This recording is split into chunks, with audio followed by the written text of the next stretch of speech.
pessoal! Depois da viagem que foi o episódio da semana passada, vamos continuar nesse clima para falar sobre os biomas do Brasil. Uma sala que eu soube que foi até premiada. É isso mesmo, Rafa? Conta mais aí pra gente! É isso mesmo, Naila. Hoje nós vamos falar sobre biomas do Brasil e vamos aproveitar para mostrar uma sala que a gente tem aqui sobre esses biomas, que foi premiada pelo IBRAM por uma questão de acessibilidade. Fizemos algumas instalações acessíveis e eu vou aproveitar para mostrar para vocês essas instalações e falar um pouquinho sobre cada bioma que nós temos no nosso país, no nosso Brasil. Temos 6 biomas, então eu vou falar para vocês um pouquinho, algumas curiosidades, algumas características de cada um deles nesse mais um Por Dentro do Catavento, o último sobre a seção Terra. E eu sou o Rafael, educador aqui do Museu Catavento, e vou mostrar para vocês um pouquinho de cada um desses 6 biomas que nós temos no nosso país. Mas o que são biomas? Nós chamamos de biomas conjuntos de ecossistemas que têm características semelhantes na vegetação, no clima, no relevo e na fauna. Então, por que nós estudamos isso? O ambiente que nós vivemos, cada um de nós brasileiros, cada um de vocês que está vendo esse vídeo, vocês vivem em um bioma, em um desses biomas que nós vamos falar. Então a importância disso, todo o nosso clima, nossa vegetação está toda interligada e nós precisamos entender um pouco essas conexões, entender um pouco como preservar esses biomas para preservar nossos animais, a água que nós bebemos e todas essas características da natureza que estão à nossa volta para que nós possamos preservar e manter um pouco disso aqui no nosso país.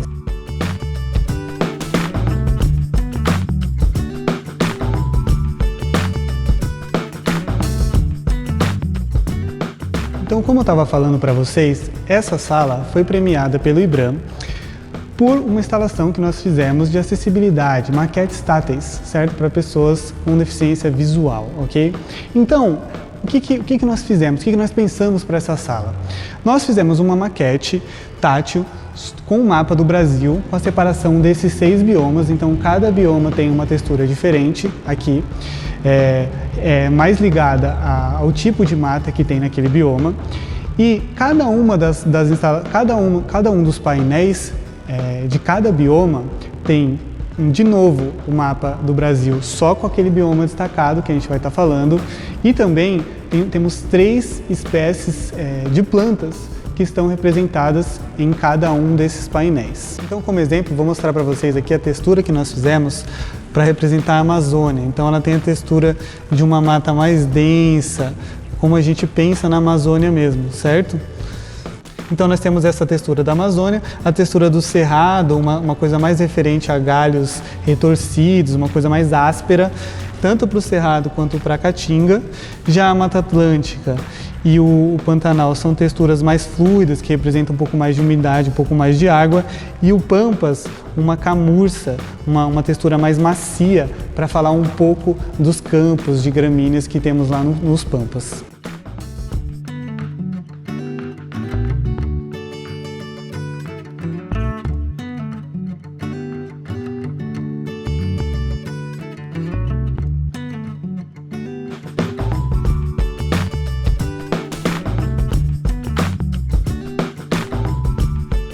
Então, o primeiro bioma que nós vamos falar vai ser a Amazônia. Essa floresta densa, cheia de vida, com muita biodiversidade. A Amazônia é a maior floresta tropical do mundo. 60% dela está no território brasileiro. Então, quando a gente pensa na Amazônia, a gente pensa numa floresta cheia de vida, muito densa, e ela é muito úmida e muito quente boa parte do ano. Então, quando a gente fala daquela conexão entre os biomas, o que a Amazônia tem a ver com a nossa vida, se você vive no Sudeste, por exemplo, uma parte das chuvas que caem aqui começa lá na Amazônia. Então, aí já vem uma importância da gente preservar essa floresta, porque ela ajuda a regular o clima no nosso país. Bom, a Amazônia tem uma curiosidade interessante. Quando a gente pensa naquela floresta densa, cheia de folhas, cheia de árvores, a gente pensa que o solo é muito rico, não é mesmo? Mas não é não. O solo, ele é pobre, ele é raso, fino e pobre em nutrientes. Por quê? Porque esses nutrientes, quando essas folhas caem, os animais morrem, esses nutrientes são imediatamente reaproveitados pelas plantas e pelos animais que estão vivos. Então, nunca esses nutrientes estão disponíveis no solo. Se a gente pegar um vasinho lá de terra da Amazônia e for plantar aqui, a gente vai ter um pouco de dificuldade. Então tá aí, ela é uma floresta muito vulnerável ao desmatamento. Quando a gente desmata, a gente está justamente retirando o nutriente que sustenta essa floresta, tirando as folhas que caem e vão morrer para sustentar as demais. Então, quando isso ocorre, essa floresta não consegue voltar, ela demora muito, ela começa a voltar lá das bordas até se restabelecer. Isso demoraria aí milhões de anos, provavelmente. E os animais, já pensaram em quais animais a gente tem ali? Bom, nós chegamos a comentar em outro vídeo sobre o espaço, né? O espaço é fundamental para a gente ter grandes animais naquele bioma. Então a Amazônia, como é uma floresta muito densa, nós não temos grandes mamíferos. Nós temos a anta, a onça, são mamíferos grandes, mas nós não temos uma fauna muito diversificada de mamíferos grandes.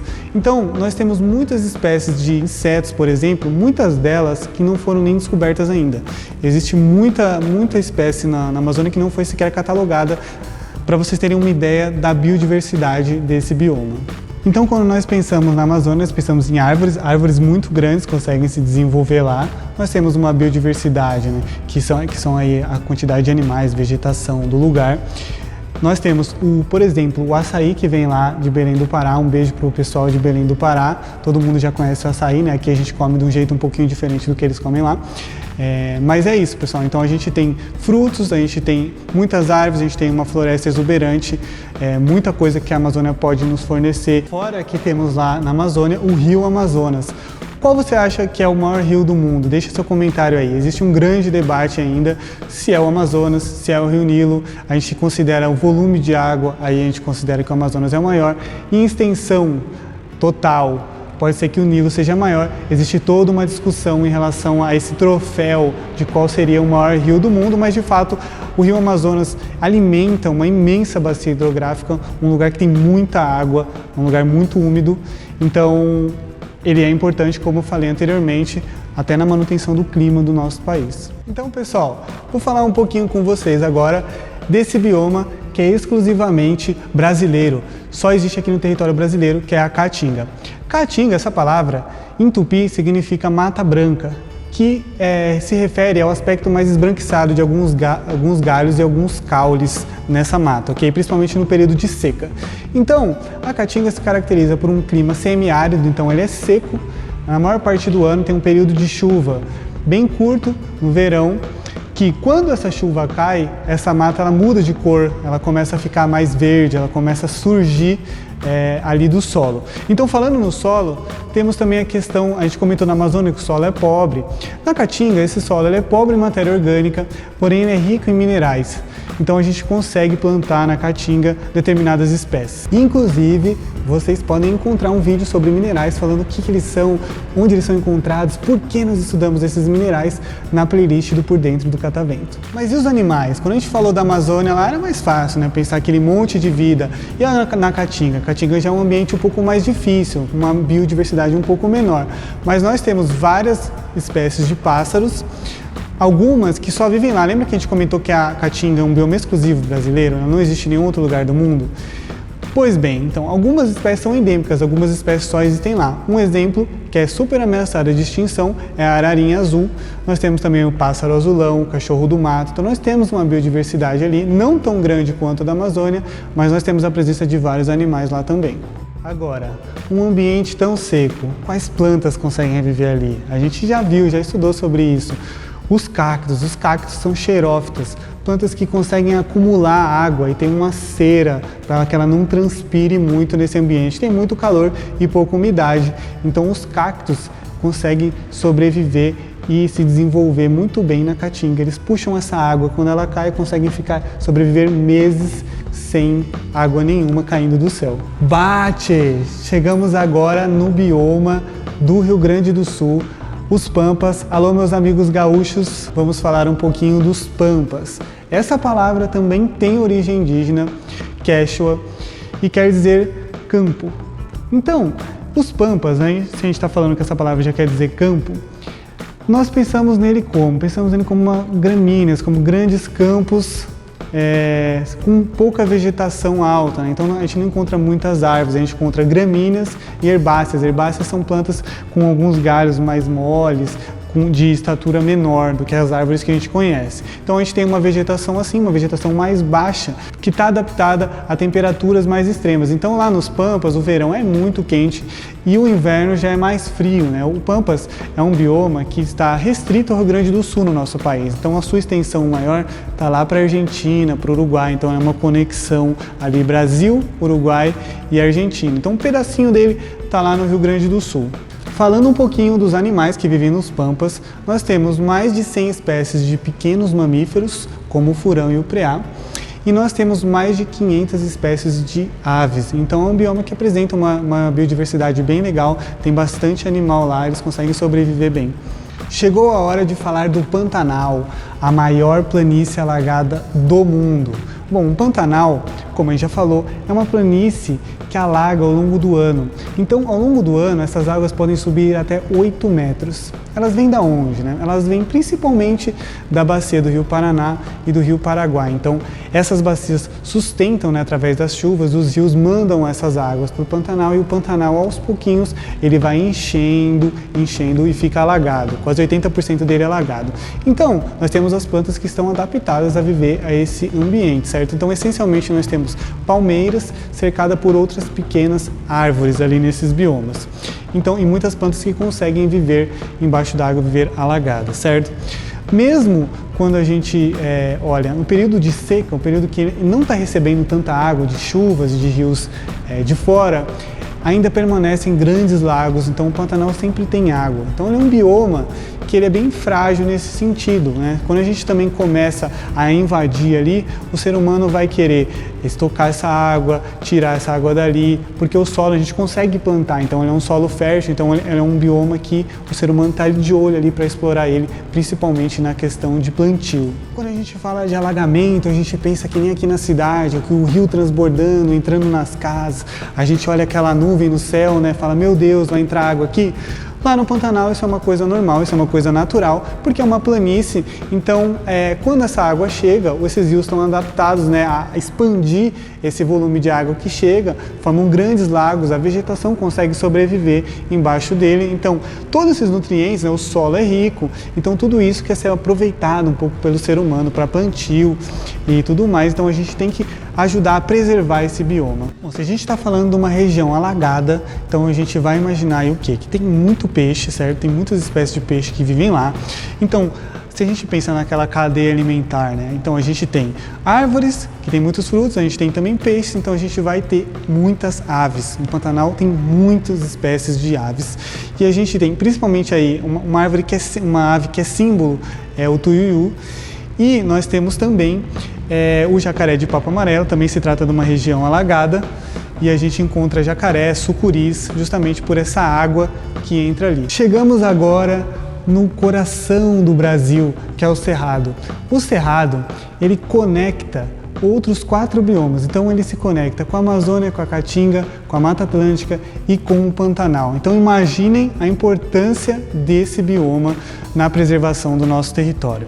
Bom, o Cerrado ele tem uma estação seca, então nós temos as plantas, a gente fala que elas têm estruturas, né, muito profundas, então elas crescem muito para baixo, então as raízes delas são muito profundas para buscar as águas que estão mais embaixo. Vários aquíferos, nós temos alguns aquíferos muito importantes para essa questão das águas do nosso país que estão no Cerrado, então nós temos essa questão da preservação das águas do Brasil muito ligada à preservação do Cerrado, e nós temos uma vegetação diversa, com ipês, e essa vegetação ela consegue sobreviver a alguns períodos de situações extremas, vamos assim dizer. Então ela consegue sobreviver a queimadas, algumas queimadas ali são naturais, e essa vegetação com os galhos mais retorcidos, com películas mais grossas, consegue sobreviver a esse tipo de situação. Inclusive, quando a gente pensa em preservação, a gente vai pensar sempre na Amazônia, a primeira coisa que a gente vem na nossa cabeça, onde está mais ameaçado. Porém, a Amazônia não é um hotspot. O que é um hotspot? Hotspots são lugares de grande biodiversidade, de espécies endêmicas, ou seja, que só ocorrem ali e que estão com alto grau de ameaça. A Amazônia não é, porém o Cerrado é. O Cerrado tem uma grande biodiversidade, muitos animais que vivem ali, que só conseguem viver ali. então e que estão ameaçadas hoje. Bom, nós falamos um pouco das queimadas, tem queimadas que ocorrem naturalmente, quando os raios caem na vegetação mais seca, é assim que surgem as queimadas naturais do cerrado, porém, claro, o ser humano foi extrapolando isso, ampliou essas queimadas e ajudou a destruir uma parte desse bioma. Esse bioma é seriamente ameaçado hoje, várias espécies estão ameaçadas de extinção, como o lobo-guará, que está sendo tão falado hoje em dia. Chegamos agora no bioma da Mata Atlântica. A primeira coisa que os portugueses ou qualquer um que tivesse vindo ao Brasil, a primeira coisa que viram foi esse bioma, porque ele está quase em todo o nosso litoral.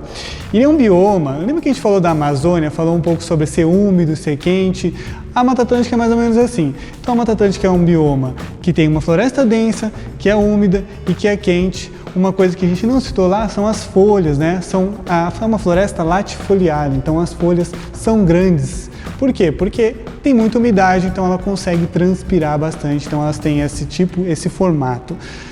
Então, quando a gente fala da Mata Atlântica, vamos pensar, a primeira coisa que os portugueses viram quando eles chegaram aqui, o primeiro lugar que eles povoaram. Então, nós começamos a se desenvolver pelo litoral, então pela Mata Atlântica. Então, desde que chegamos aqui, o ser humano foi avançando através da Mata Atlântica. O que aconteceu, né? Se a gente pensar bem, as maiores capitais do Brasil estão nesse bioma. São Paulo está nesse bioma. Portanto, mais da metade da população está vivendo nesse bioma. O que ocorreu com ele? Todo mundo chegou, foi povoando, foi construindo a cidade, foi avançando, então não restou quase nada. A gente tem hoje mais ou menos 7% da mata original, graças a isso. Então é um bioma que ocorreu um alto grau de urbanização nele, ele foi quase que sumindo. Nós temos pequenas áreas que nós conseguimos observar ele preservados através de parques municipais, parques estaduais, parques federais. Por isso, a Mata Atlântica também é um hotspot, assim como o Cerrado. É um lugar que está muito ameaçado e tem espécies que só vivem ali, portanto ele é considerado um hotspot também.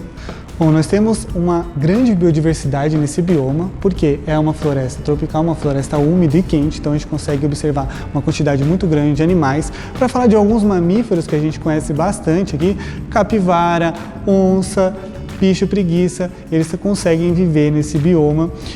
Então é um bioma que tem uma biodiversidade muito grande, mas que foi quase que reduzido a nada pela nossa urbanização do Brasil. Então, já que nós estamos falando que esse bioma foi devastado quase que inteiramente, então o que restou hoje é importante a gente preservar, certo? Então, a gente tem alguns parques que eu gostaria de citar aqui que conseguem fazer essa preservação, conseguem preservar essa mata nativa. Um deles, o Parque da Cantareira, aqui em São Paulo, o Parque Trianon, que fica no meio de uma área extremamente urbanizada, fica no meio da Paulista, mas que a gente conseguiu preservar um pedacinho, um recortezinho dessa mata nativa, e também a Floresta da Tijuca, no Rio de Janeiro, que é uma das maiores florestas urbanas do mundo, e que a gente consegue ali no meio dessa área urbana, no meio desse desenvolvimento humano, a gente conseguiu preservar um recorte significativo da Mata Atlântica para a preservação. Já que estamos falando na Floresta da Tijuca, a preservação dela ocorre através do ICMBio, que é um instituto do Ministério do Meio Ambiente que preserva vários outros biomas no Brasil e que é fundamental o trabalho deles é fundamental para ajudar a gente a segurar, preservar um pouquinho desses biomas para que a gente não suma totalmente com eles e não perca essa biodiversidade, não perca essa vegetação nativa originária do Brasil. Pessoal, então chegamos ao fim dessa série na Terra, no Por Dentro do Catavento. Nós começamos lá do interior da Terra, começamos do núcleo do planeta, fomos subindo, vimos todas as camadas, vimos as placas tectônicas, as rochas, minerais, cavernas, paisagens do mundo e terminamos no nosso país, terminamos nos biomas do Brasil, para vocês verem como essa viagem é legal, né? Como geografia, geologia, ecologia, como isso ajuda a gente a entender um pouco do mundo que a gente vive. Então, eu espero vocês aqui no Catavento um dia, quando for possível. A gente consegue mostrar aqui para vocês um jeito ainda mais legal, um jeito interativo e num espaço que a gente cuida com tanto carinho. Então, um beijo, muito obrigado a todos vocês. Eu amei compartilhar tudo isso aqui com vocês nessa série. E tchau! Está chegando ao fim mais uma série do Por Dentro do Catavento. Foi incrível viajar com o Rafa e com todos vocês durante quase 2 meses nessa imersão pelo planeta Terra. Esse setor que é tão divertido e interessante daqui do museu. Eu aprendi muito e tenho certeza que vocês também. Lembrando que todos os nossos vídeos estão salvos na nossa playlist, então se você perdeu algum, não precisa se preocupar, é só procurar lá. E você, já curtiu esse vídeo? Já se inscreveu no nosso canal e ativou as notificações? Não ainda? Então faz isso já para continuar acompanhando a nossa programação. Ah, e se vocês tiverem alguma sugestão, pode deixar aqui embaixo nos comentários pra gente saber. Nos vemos em novas aventuras, pessoal. Afinal, ainda temos um museu inteiro para explorar. Tchau!